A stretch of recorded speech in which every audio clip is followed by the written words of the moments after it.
l'humanité, l'ensemble des individus qui constituent l'espèce humaine.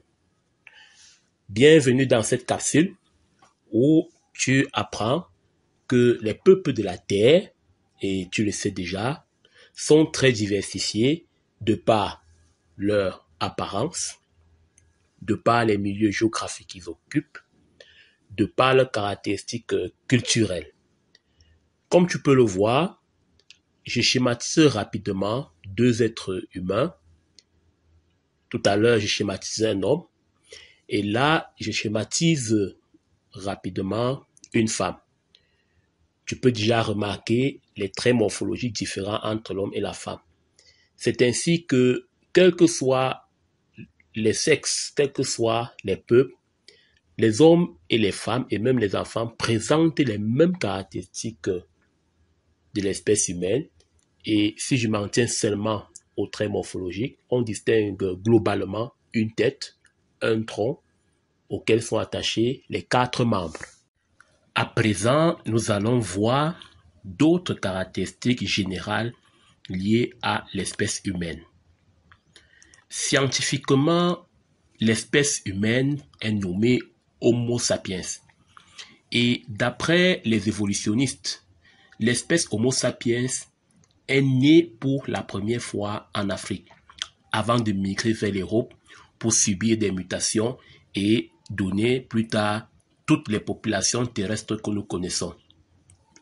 L'espèce humaine a cette particularité de se tenir debout. On parle de station debout.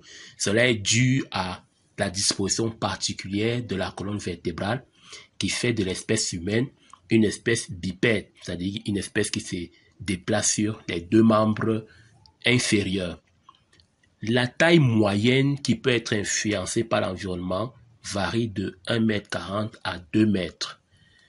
Bien sûr, c'est une espèce particulièrement intelligente et sur le plan anatomique, on observe que le cerveau est volumineux. C'est une espèce dont la pilosité est rare, c'est-à-dire que les poils sur le corps sont rares comparés à d'autres espèces de mammifères, puisque les êtres humains sont des mammifères. Une autre particularité qui est un fait rare chez les mammifères, c'est l'existence de ce qu'on appelle la ménopause chez la femme. En fait, la femme est caractérisée par ce qu'on appelle une sorte d'horloge biologique qui voudrait qu'à partir d'un certain âge, elle ne peut plus enfanter. Bien sûr, nous savons tous que l'espèce humaine est caractérisée par ce qu'on appelle les relations sociales, lesquelles sont facilitées par le langage articulé que nous apprenons soit en famille et que nous approfondissons dans les écoles, etc., etc. Et l'espèce humaine a une intelligence qui lui permet de fabriquer les outils, de développer les techniques artistiques, et les hommes comme les femmes sont les seules espèces de la planète capables de s'habiller, capables de porter les vêtements. Aussi, nous, les êtres humains, maîtrisons le feu à divers niveaux. Nous pouvons domestiquer les animaux et nous sommes capables de raisonner par l'abstrait, de nous remettre en cause grâce à ce qu'on appelle l'introspection et bien sûr mener les activités spirituelles. Pendant l'enfance, on observe en général ce qu'on appelle les caractères sexuels primaires. Pour faire simple, l'apparence, par exemple, va montrer que l'être humain, à un stade de son développement, est un enfant. Et lorsque les caractères sexuels se développent à la puberté, on peut par exemple voir la présence de la barbe chez les hommes, le développement des glandes mammaires, c'est-à-dire les seins, chez les femmes. Voilà, tu es édifié sur quelques caractères généraux qui ont trait à l'espèce humaine. À présent, à partir des différences observées entre les parents et les descendants, comme je suis en train de schématiser, nous allons dégager la notion de caractère héréditaire.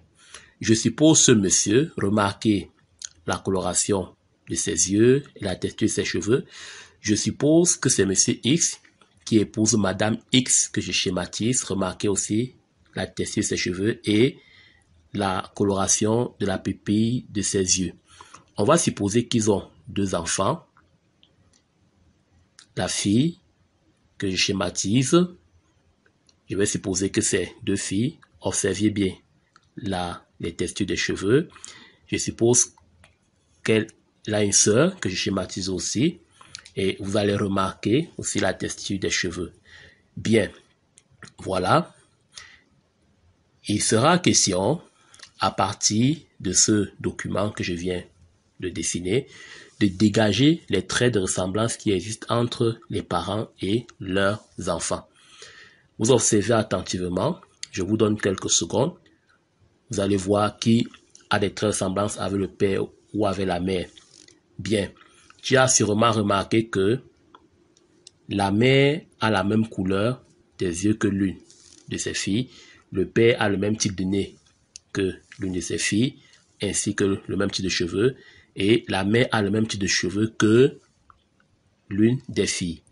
Alors, on va appeler caractère héréditaire les traits, par exemple les traits observables que nous venons de cocher ici, qui sont transmis des parents aux descendants. Si ces filles ont des traits de ressemblance avec leurs parents, c'est tout simplement parce que les parents ont transmis ces caractères. Donc, ces caractères seront dits héréditaires. Bien, les caractères héréditaires sont transmis au cours de la reproduction sexuelle.